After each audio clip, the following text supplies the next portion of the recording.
What's up? Happy Tuesday. Good morning. Welcome into Let's Bet It, presented by Superbook Sports. I'm Lauren Jabara. That's Mark Zinno. And we just had the College Football National Championship game last night, which wasn't much of a game. It was more of an absolute thrashing.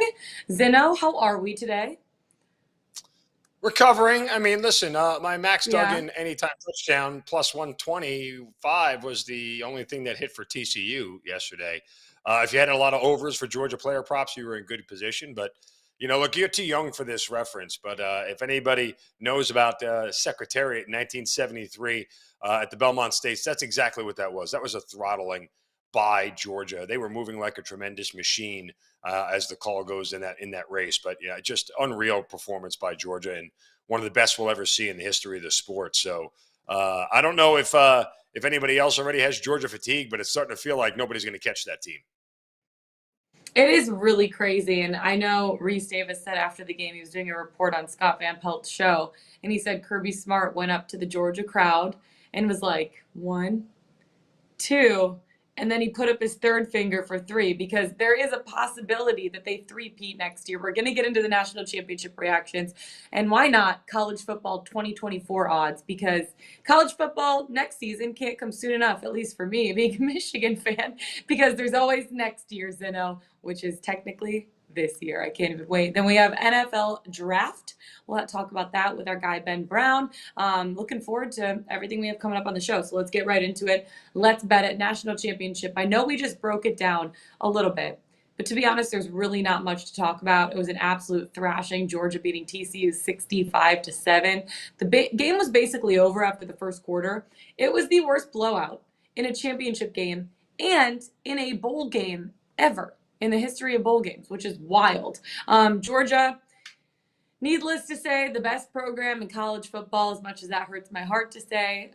2 straight titles, Kirby Smart barking up the tree of Nick Saban for best coach right now. I think Kirby Smart is the best coach right now. Obviously, Nick Saban, the best coach of all time, right? And Stetson Bennett being responsible for 6 touchdowns last night, former walk-on, now with 2 national titles. I mean, his story is incredible. A three-peat is definitely possible next year, Zinno. When you look at their schedule, it's hard to see a loss. Maybe Tennessee. I don't know. We'll see what happens, but just your thoughts on the entire game, because it was basically over after the first quarter, definitely at halftime. I feel like a lot of people turned off the TV at that point. Yeah, there is no doubt who the best coach in college football is right now, and it's Kirby Smart. There's no doubt who the best program is, the Georgia Bulldogs, and you know, everybody else is playing for second, because the argument shouldn't be, did the College Football Playoff Committee get it right? The argument should be, did the College Football Playoff Committee get the other 3 best teams in the nation, and then the wide gap that they have between them and Georgia? Now, some could argue your beloved Michigan Wolverines probably could have done something similar to that TCU team had they not been a bunch of putzes and outcoached themselves out of that game. Not similar, better. Come on now. Come on. I don't know if they would have, won 66-7, but let's just put this in context. TCU had 9 first downs in the game. Georgia had 9 touchdowns in the game. So that tells you all you need to know about the level of domination that Georgia had last night. Yeah, it was absolutely incredible. Now, very interesting to know, no team has ever finished number 1 in the AP poll 3 straight seasons. Do you think that Georgia has a chance to do it next year, just with their recruiting class coming in now? Because obviously they're going to lose a lot of guys to the 2023 draft this year. No doubt. We saw what happened last year.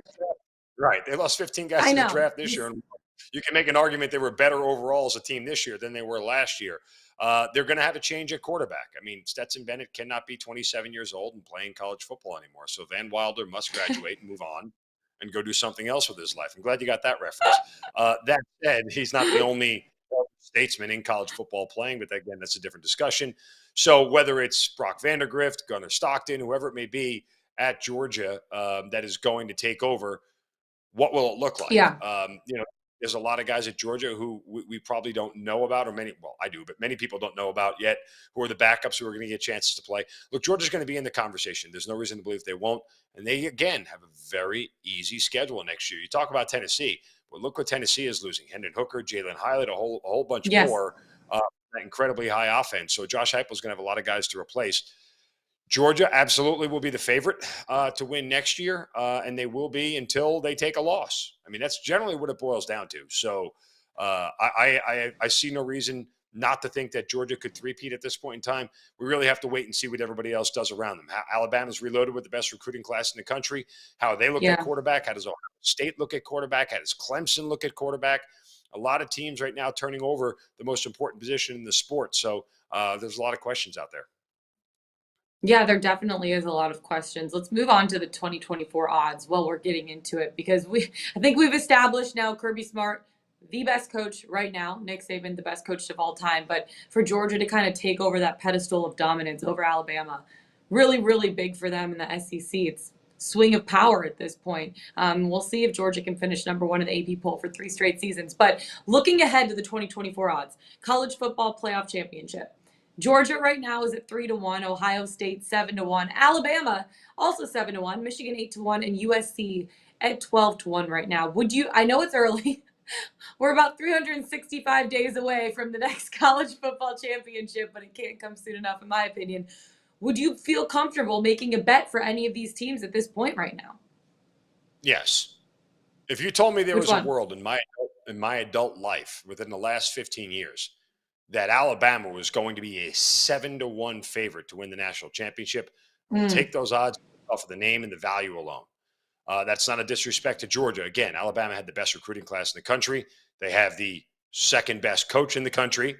And they have every bit of 1 through 80, whatever, 85, however many scholarship players there are, as good a talent as Georgia does. So you absolutely take Alabama at 7-1 right now.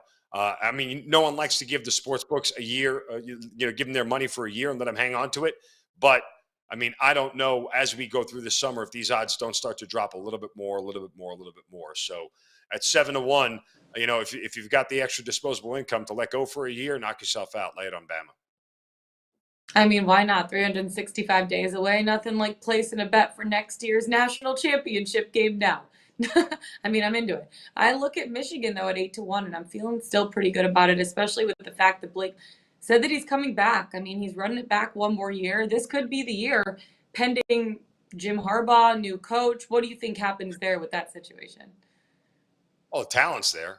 And maybe a new coach is exactly what Michigan needs to elevate to a different level. I mean, honestly, at this point in time, as much as I'm a big Jim Harbaugh fan, I'm a Harbaugh family fan. I loved covering his brother John as the coach of the Ravens. I think that they are excellent. Something is about Jim a bit, head scratching at times when we see certain decisions made about certain games and everything else. And so remember, this is a guy that hasn't won a bowl game at Michigan in the last 6 years. Not just a college football playoff bowl game, hasn't won a bowl game, period. So I know, Lauren, you're saying that's bad, right?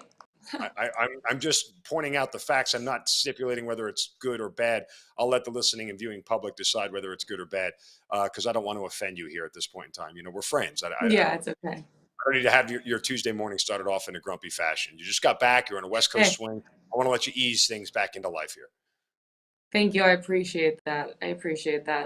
Let's look at Heisman 2024 odds, too. At this point, Caleb Williams, 4-1. Drake May, 10-1. Michael Penix Jr., 12-1. Bo Nix, also 12-1. And Jordan Travis, 12-1. I know it is way ahead of time. Usually I make my Heisman bets like right before the season starts. I had Hendon Hooker this past year at 60-1 right before the season started. Obviously, that was looking pretty good until they lost to Georgia. So, and he tore his ACL, which kind of sucks too. But it's a little early for me to look at some of these Heisman odds, but we got to do it. People love getting into it. Who do you think is going to win the Heisman next year? And who would you place your money on at this point? Does Caleb Williams go BTB back to back?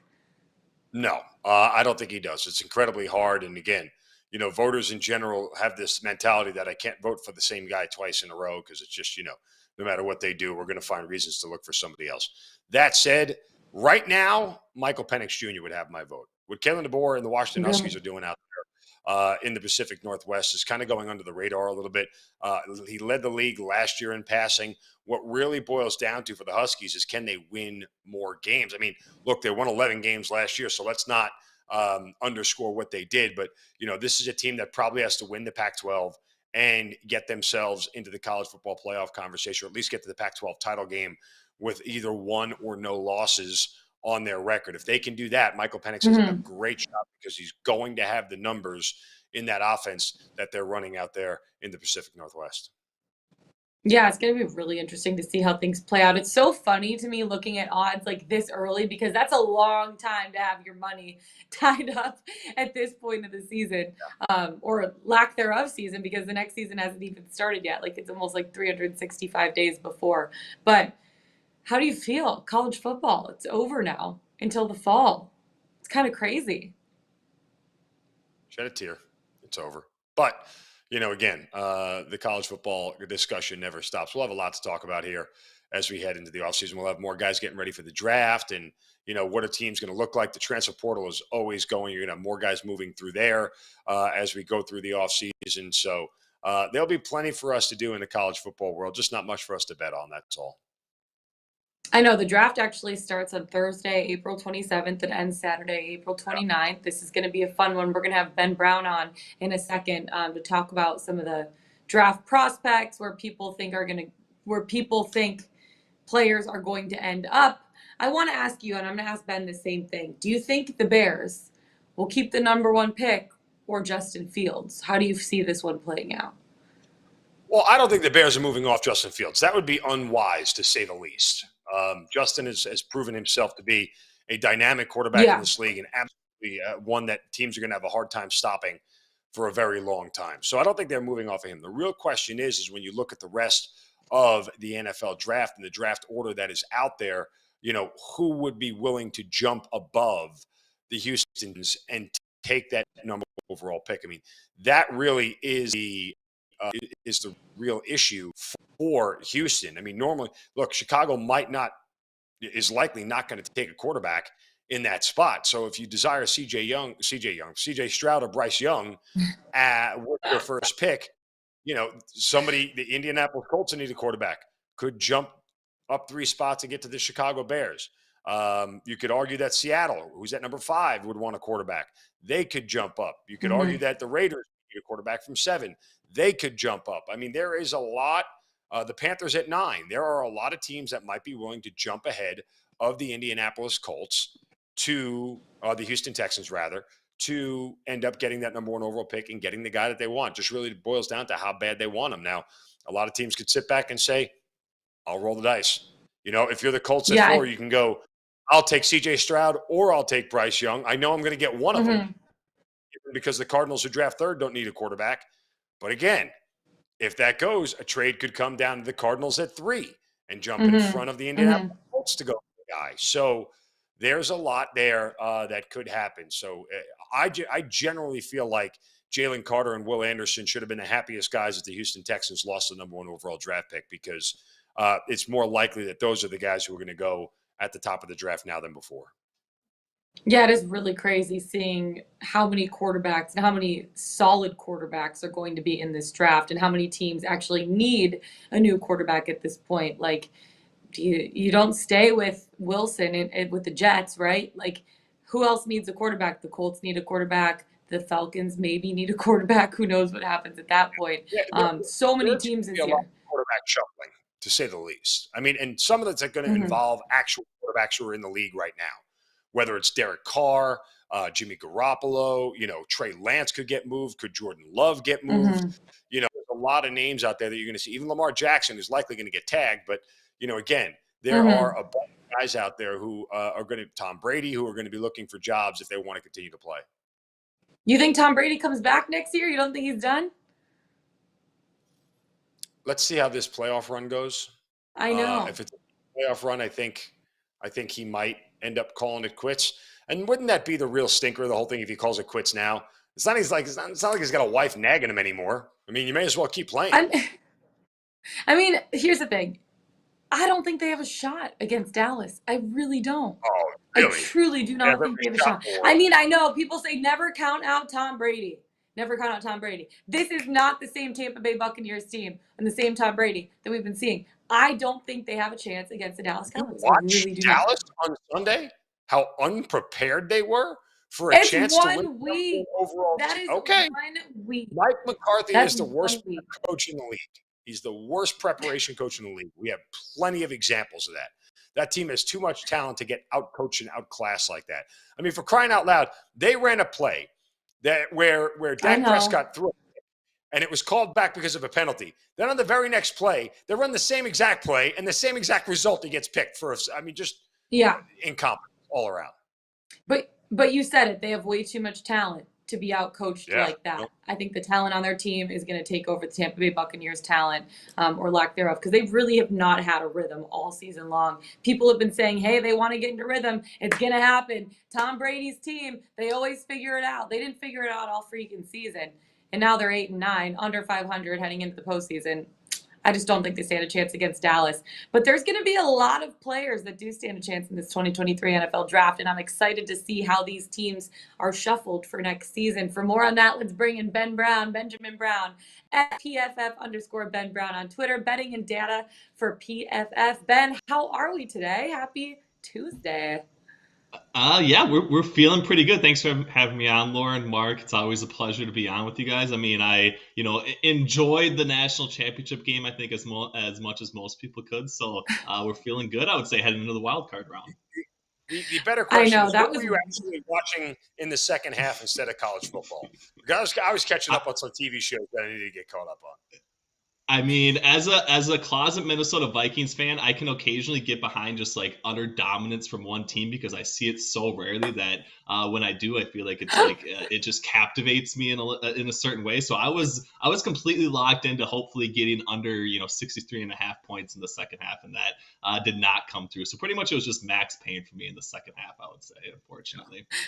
I mean, that game was literally the worst blowout that we've ever seen. One in a national championship game, and two in a bowl game in general, which was wild. Georgia is now the new Alabama in college football. They could three-peat next year. It's going to be interesting to see how that goes. But a lot of that has to do with the players that they lose in the draft, who comes in next year, and how Georgia looks next season. But let's get into the draft, because it is only like 3 months away. It's the end of April. Looking forward to it. In terms of the quarterbacks, obviously, this is extremely quarterback-heavy draft class. Who do you think is going to be the first quarterback off the board, and where do you think that QB is going to go?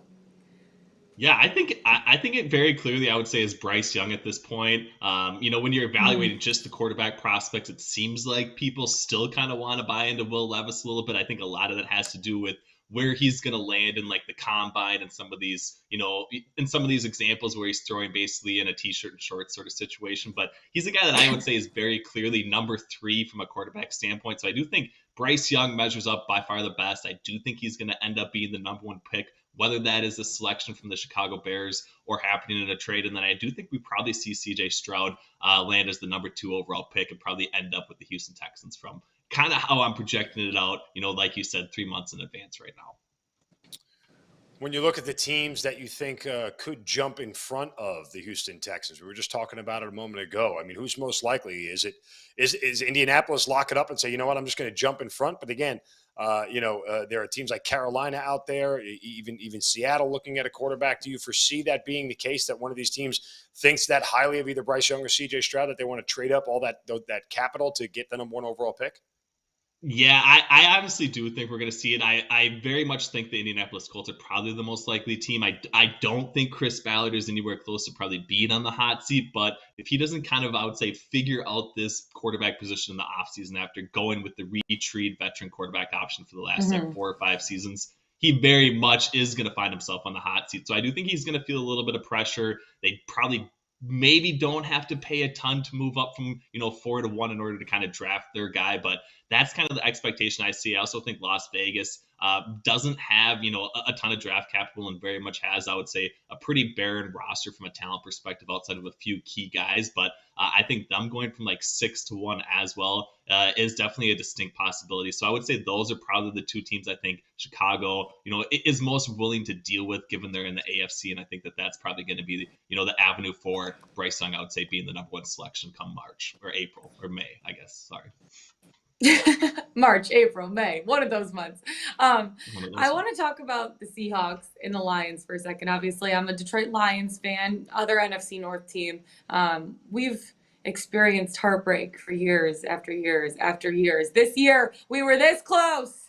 And then Baker Mayfield threw a deep interception late in the game. The Seahawks end up winning. The Lions still go out and dominate the Green Bay Packers. They're 2-0 against the Packers this year. But they need to improve their defense, and so did the Seahawks. Do you feel like that is where both of those teams go in this year's draft?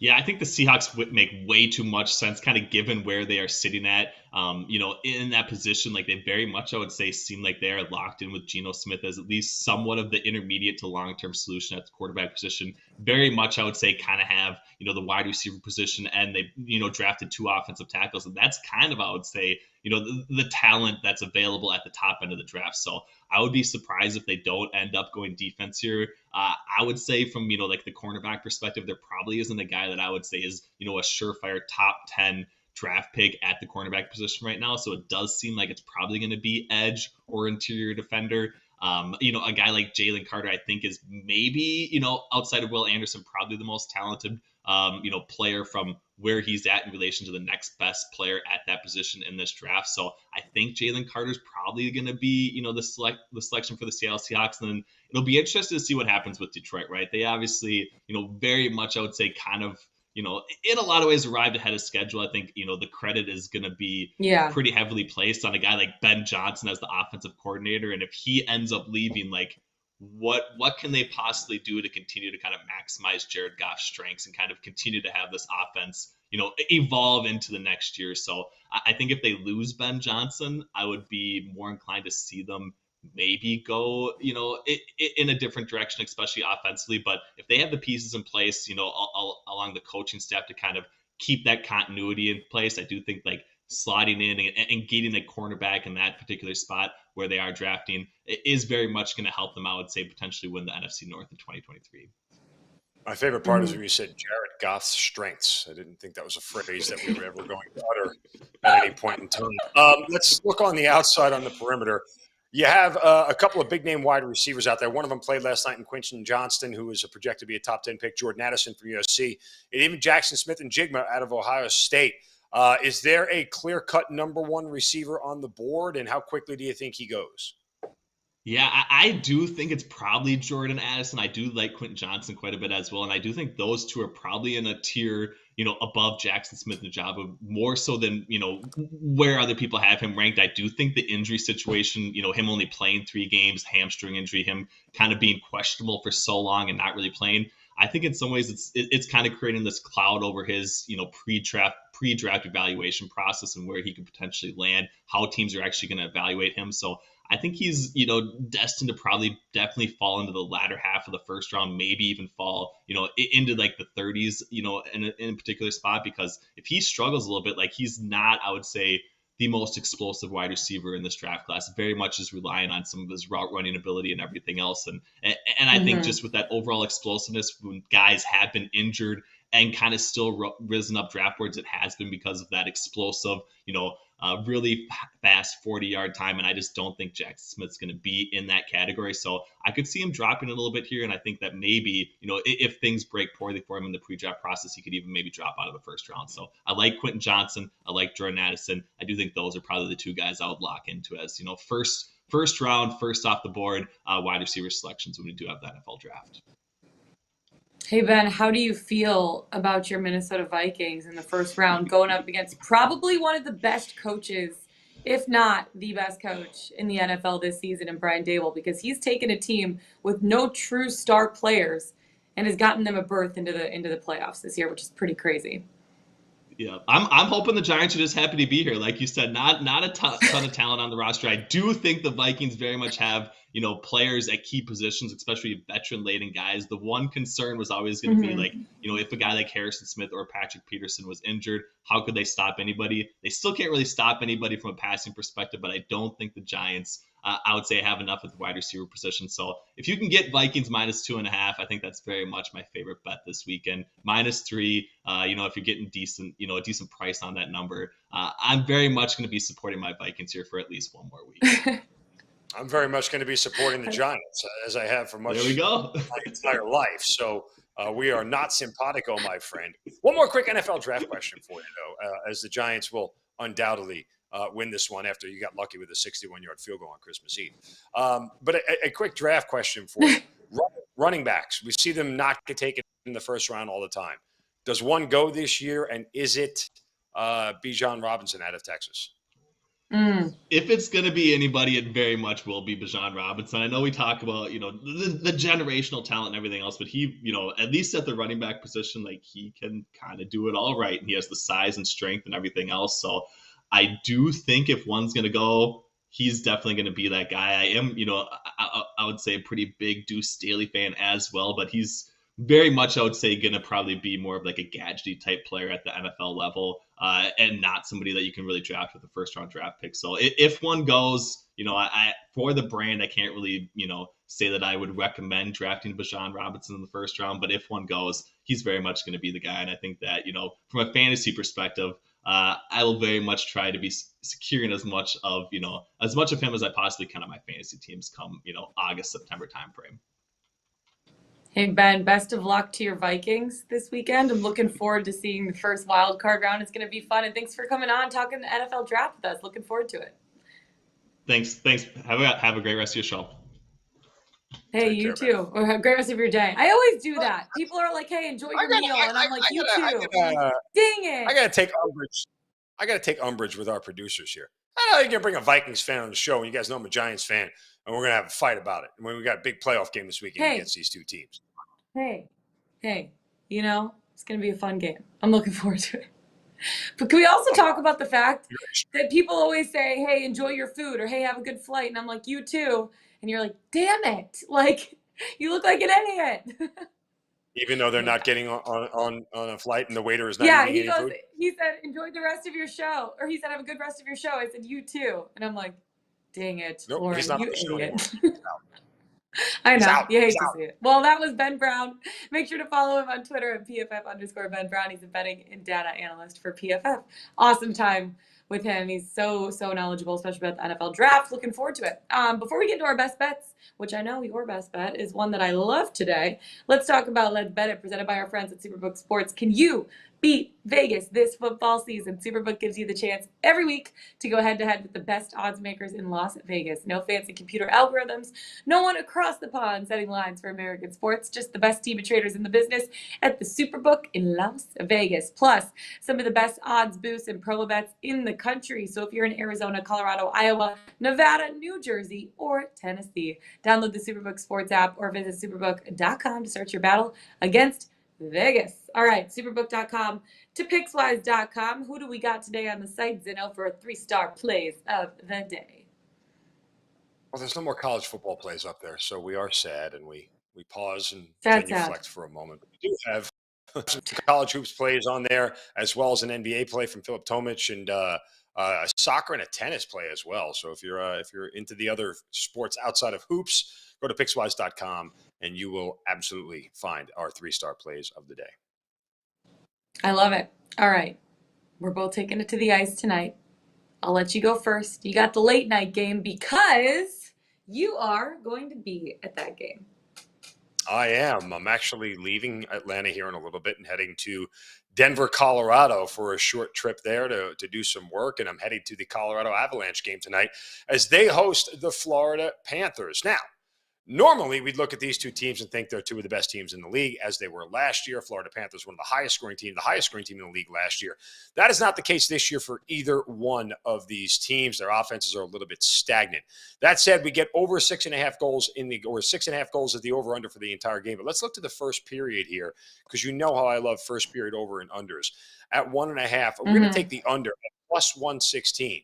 Now, you have the Colorado Avalanche this year, who are in the bottom third in first period goals to the over, as well as the Florida Panthers. In fact, Florida's bottom 10 in the league in first period overs as far as being on the road this year as well.